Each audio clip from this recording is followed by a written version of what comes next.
لا، والعجيبة يا أخي إنه يبقى قاعد يسمع، وفي نهاية السمع يقول لك هو جدع ده بيقول إيه؟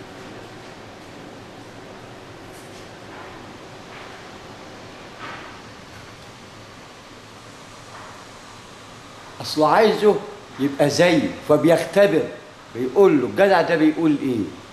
قال يعني عامل مش فاهم وهو فاهم ويدعي اللي فهم، ولكن يختبر نفس الأستاذ اللي جنبه، يقول له أنت ترى كل شيء بمواقيت مبينة، ونرى من خلال ما يقال متشابهات لها بداية مؤدية إلى اللانهاية. هو ده اللي أنا شايفه. إذا أنت ما فهمتش فعلشان أمك مش فاضية تربيك ولا أباك، كلاهما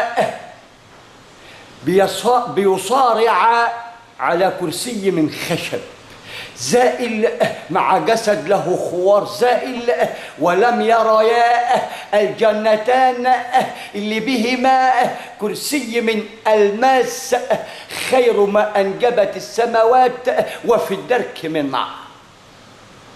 ولكن هذا الخشب مقياس لكلاهما، لأنه ما بينهما لم ترى عرش ملكة سبأ. اشمعنى ما طلبش إلا ده يا قارئ يا محترم يا سافل يلي بتقول مالك ومال القرآن؟ إما المال مين؟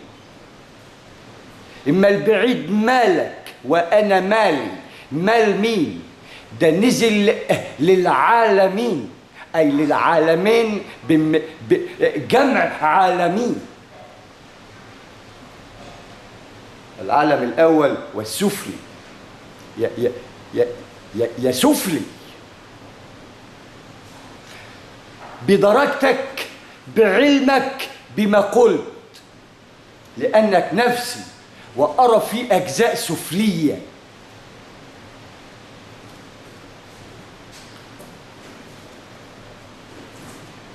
لو الجدع ده بيقول إيه؟ الجدع ده الله هيربيك علشان تعي ما تقول، لأنك تعمدت الزهايمر واللي جنبك بيضحك عليك وبيجاريك ويقول لك أنا كمان ما فهمتش، حتى أنا كمان ما فهمتش حاجة، ويشتغل من وراك يا بأس. ليه؟ لأنك أنت من تريد له الضلال، وعندما رأى فيك ذلك فوجدك شيطان مجسم بكل الوساخة القائمة على كل الوسائل المؤدية، وما أنا بمصرخكم وأنتم بمصرخين. كل العملية إن أنا قلت لك كده قلت تمام، لأن أنا قلت اللي يكمن في نفسك. لكن لما بيرد عليك ويكبسك ويقول لك ده المقاييس، إحنا بنرى متشابهات لا نهاية، بيبحث لك عن مكان تجد فيه مأوى. يا أخي يلي بلا مأوى عقلية حتى وإن كنت تسكن قصور.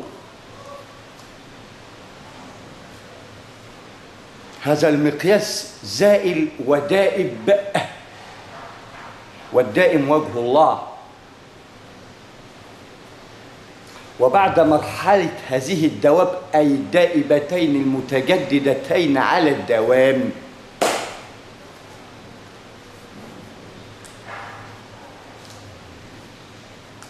لوح للزوجين أعلى وأسفل وكلاهما مقياس واحد، ولكن في من يربي له الله هنا وهناك.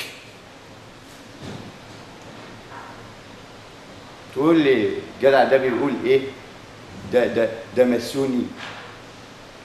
ده انت اخطأت في حق الماسوني عندما تعلم معنى كلمة ماسوني، تحترمه على طول، لأنه بيقول لك الحق، وإذا قال لك الساعة كذا بيجيك في وقته وتاريخه، لأنه يعي مهابة الوقت، لأنه عنده علم من الله أن هذا الوقت يشكل ملك لا يرى إلا من خلال العلم اللي يشكل عين البصيرة اللي حطولك على المثلث يا أبو جهل.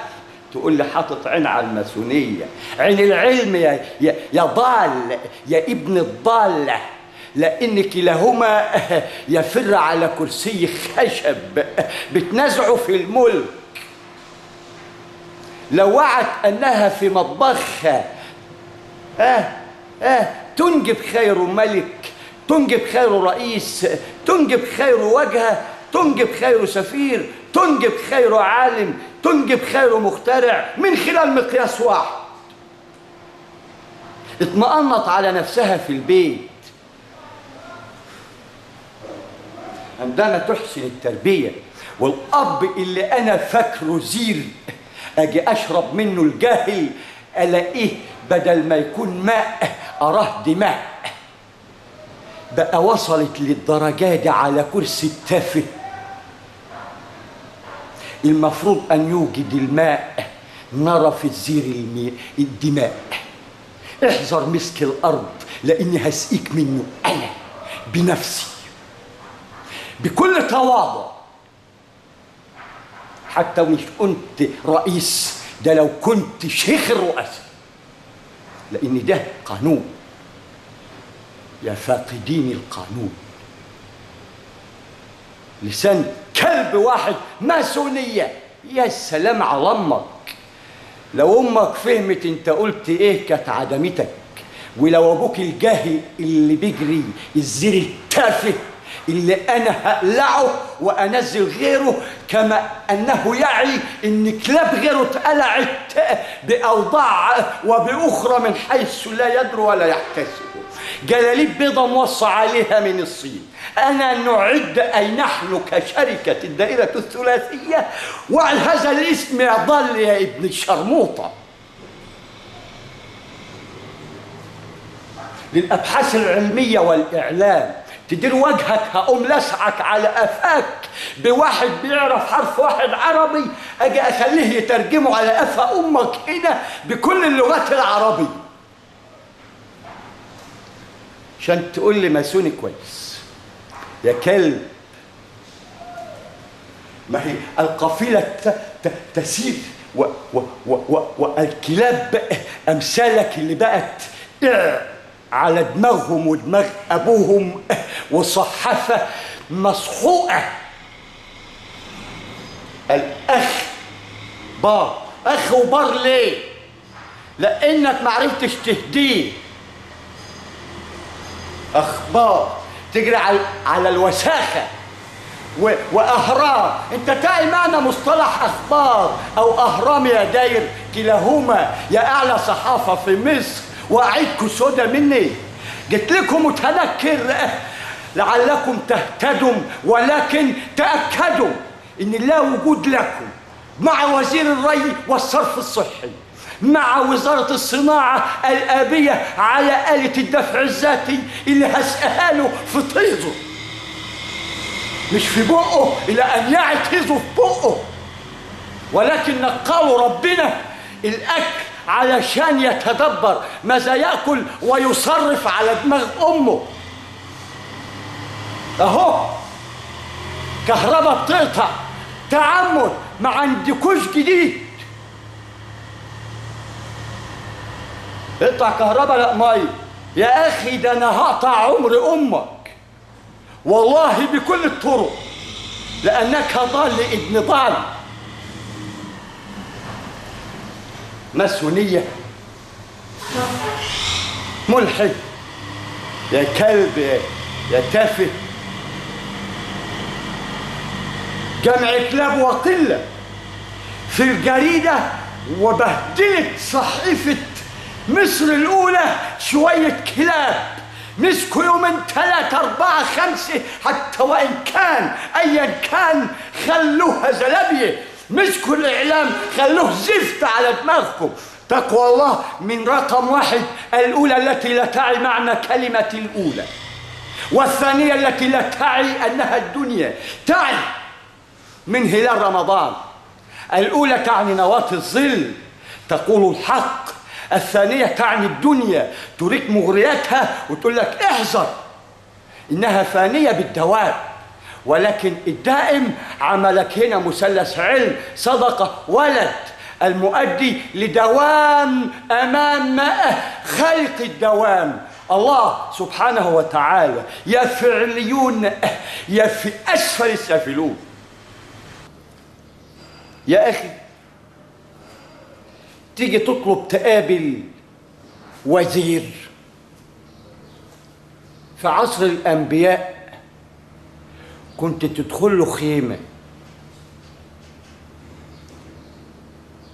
ودون حراسة.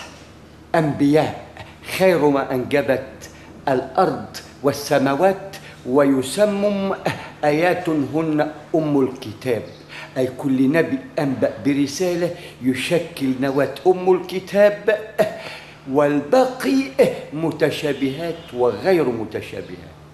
متشابهات الصحابة حتى تعلمنا كيفية السنن، التسنن، الوسيلة المؤدية للفضيلة خير القرآن. تطلب تقابل وزير 7 جدران كما كان السبعة اللي اتحطوا ليوسف عليهم جميعا الصلاة والسلام. ليه؟ لأنه بقى جبان، لأنه قعد على كرسي مش له، ما عندوش العلم اللي من خلاله يدير الكرسي ده، حتى وإن كان في قبره، بكلمة يضعها على هذا الكرسي تحكم وهو أمام الله هناك، إن لم يرى نفسه أمام الله هنا. أنت لا تراه وهو يراك، إلى أن يرينا ذات العلي ونعي حينئذ أنه كان يرانا، وبأوهن ما نأخذ بأسبابه المسمى بلواقح الرياح.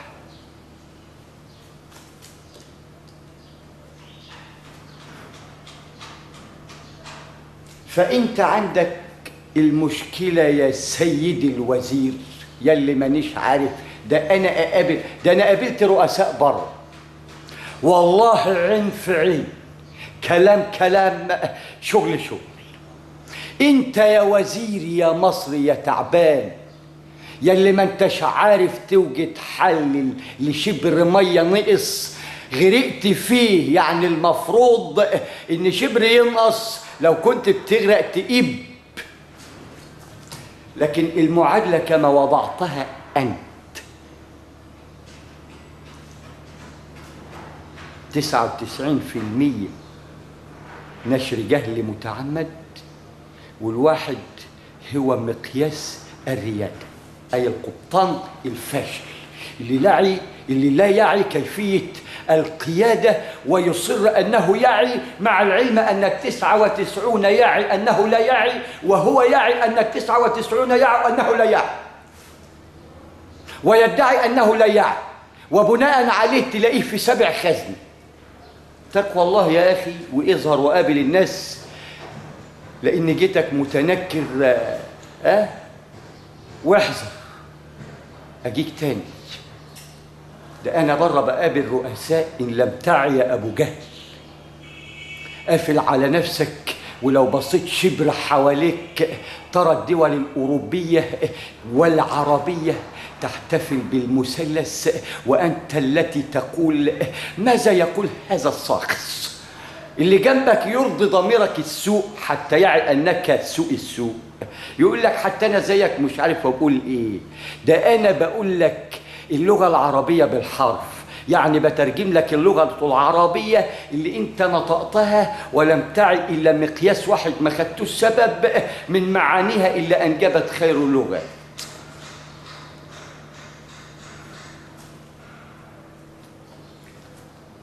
هتعمل إيه يا سيادة الوزير باشا، يلي مانيش عارف أقابلك علشان أوريك كيفية الارتقاء من خلال الترقية القائمة على علم به حل للأمم، وأمتك بقانون أمة واحدة كفاية، لأنك ستظل أهل الأرض بظل نهر نيلك العظيم اللي لم تعي عن علمه شيء.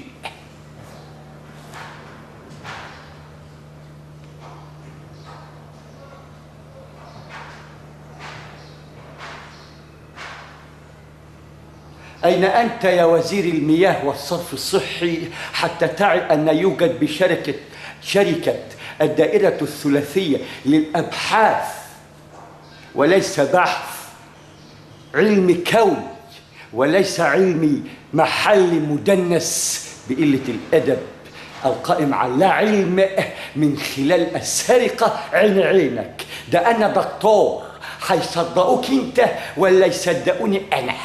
ده أنت دكتور في العبط وأنا بس اللي تنكرت حتى أكشفك أيها الدكتور.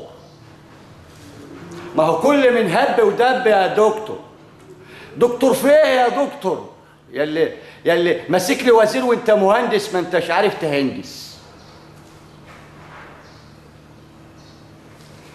أولم تعي أن بشركة الدائرة الثلاثية آلة تسمى نواة العشار تعمل بالدفع الذاتي تنجب زوجين نهر معلق يزيد بقعتك الناقصة المسماه بالزراعية ونازل لي هدد عايز يبني جنب ابوه. هتفرق الواد من ابوه ليه؟ انت حكومة يا زير، المفروض ان انت حاكم الموقف وتتحكم فيه بما أنه قائم على التكاثر.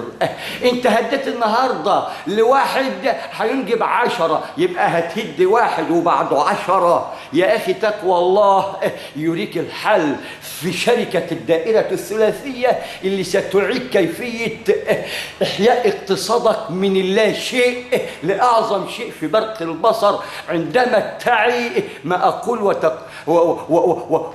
وتنقل مصطلح ماذا يقول هذا الرجل. هذا الرجل يقول إن لم تعي مكانك وما هو بشركة الدائرة الثلاثية ستنجب لك بعدما أن تعي أنها أنجبت وربت وروت. من يقلعك أقلع بلقاء صحفي يخليك كده تطلع من 7 باب لابس الجلابيه البيضاء حلاوه. إن لم تحترم الناس اللي بتجيلك اللي هي أنت شغال عندها وعايزة تعلمك النصيحة، يا ضال يا اللي مش عارف تزيد المية ومعاك مقياس الكوثر خدته ماديا في جيبك وما شغلتوش في تكاثر المياه وتقول لي مش عارف إيه ده مسوني. يا ضال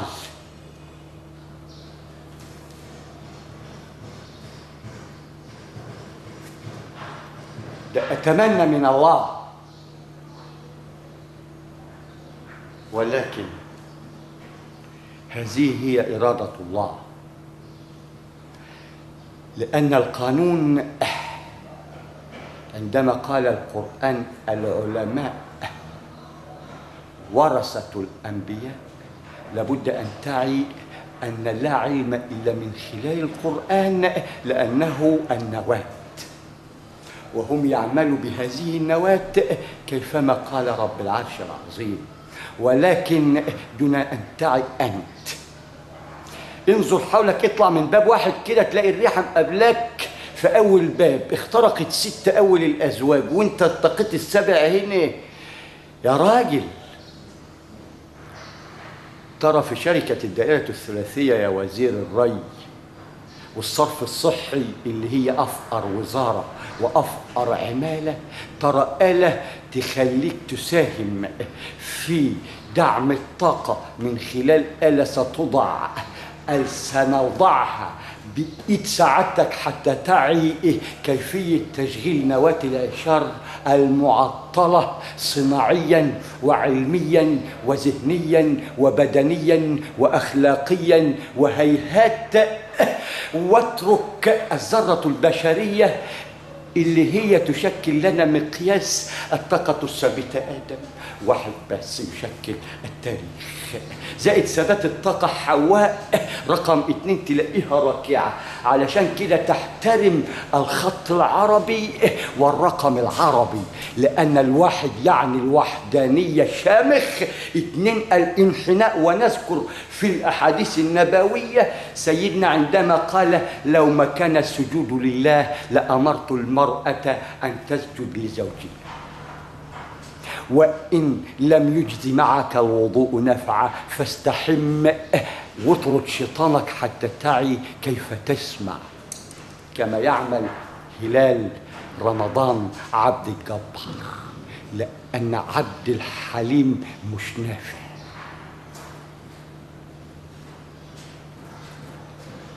وهتفضل مستخبي مني على طول، واللي زيكم شرذمة قليلون، إن كانت في الصحافة وأساءت للصحف وتاريخها، وإن كانت في الإعلام أساءت للإعلام وتاريخه، لأنها أخ وبار. بار ليه يا أخي؟ دي بروجندا، أي بروجي ندى بالضلال. تقوى الله يا إعلام عربي أي مصري بصفة خاصة، لأن الدول يعي ماذا يعمل وماذا يفعل، لأنه ينتسب إلى الكون، ولكننا رقم 3 العالم الثالث لا نعي أن قرآننا خير ما أنجب، وعندما أنجب ينجب مثلث، والمثلث ما أدراك يشكل ظل بجواره وأمام وخلفه ظلال يرتقيها نواة العشاء، وهذا ما يسمى مقشوطة، إن لم تراها مقشوطة بمقياس هنا لك ذري، يدل عن قشط الظلال يظل ولا تعي قدرك وسيء الهطل والعبط. ههديك، هذا أمر الله لأنه قانون. فيا سيدي الوزير المبجل، وزير الصحة أي الصرف الصحي والري، يا أيتها الوزارتان المدلوكتان بوزارة واحدة، لدينا آلة تسمى نواة العشاء.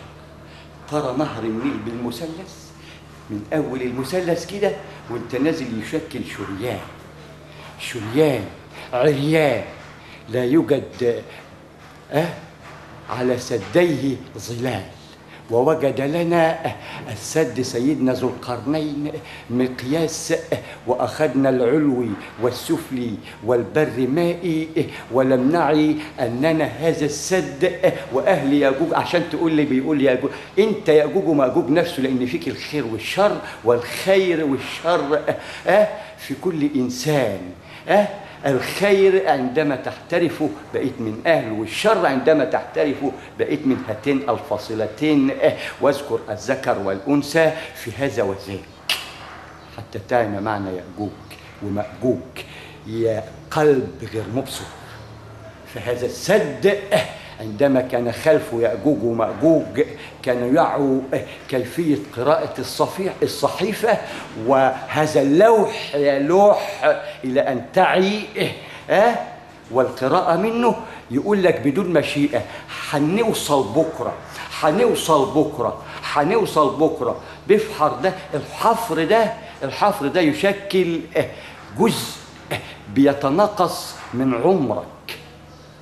فكان عندما يتناقص عمرهم عارفين هم رايحين فين عن علم، لأنهم أهل ديانة، والفئة الضالة لسه منزلش سيدهم علشان يجمع الكل ويأكل في طبق واحد. يأجوج ومأجوج ولا يأجوج ومأجوج، ولكن بهم أصعب من يأجوج ومأجوج المنافق اللي لا يعي ما يسمع وينكر ما يسمع. فهذا الصور يشكل العمر الآن بقانون المتشابه. وما نطلع من هذا الصور كنواة مقياس سوى للصدفين، يبقى معناته له مقارب سفلى وعليا. أين هذه المقارب؟ وعلى السدين أي الميمنة والميسرة. هو بدأ بالعرض مقياس، فين الطول ميمنة وميسرة، ينهي معاك بدائرة مغلقة من حيث ما بدأت تنتهي، لأنها ضربة أهلة حلزونية أقواس يا معلم. نلف وندور مع بعض بالقانون اللي يدي لكل ذي حق حقه ابتغاء مرضاة الله، بما أنه وضعها أهلة دائرية أي قورت. تديك 4 كده تلاقيها دائرة مغلقة، قوسين أي ذو القرنين تلاقيه في أول الشهر وآخر الشهر. وهذا السد يشكل الآن بقانون المتشابهات العمر التي يتناقص، ولكن أنت تعي إلى أين، وهذا التناقص يؤدي إلى التقدم عندما تعي من أين وإلى أين وبكام. هذه الألفية وهذا الشعر الأسود اللي مقياسه المادة السوداء اللي خلقنا منها وتسمى الأرض، حتى تعي أنها دائما شباب وشعرها أسود، وإنت بس اللي شعرك بيبيض علشان إنت اللي هتمشي، لأنها متجددة بقانون دائبتين وننسف ونسف بمقياس مثلث نواة الذرة. لوقح الرياح ساكنة، لوقح الرياح في لواقح رياح بداخلها درجة علمك الضار.